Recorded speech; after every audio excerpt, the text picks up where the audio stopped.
Blood pressure, or hypertension, is a common medical condition that can increase the risk of heart disease, stroke, and other serious health issues. Blood pressure is a measure of the force of blood against the walls of the arteries, and it usually does not show any symptoms, making regular monitoring essential.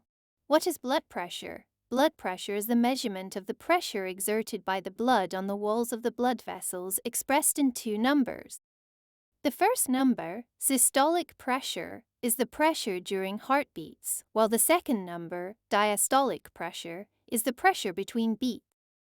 Risks associated with high blood pressure. High blood pressure is a modifiable risk factor for many diseases, including heart disease and strokes. Studies show that depression and anxiety can exacerbate this condition. Prevention and treatment. Hypertension can be managed through lifestyle changes such as a healthy diet and regular exercise.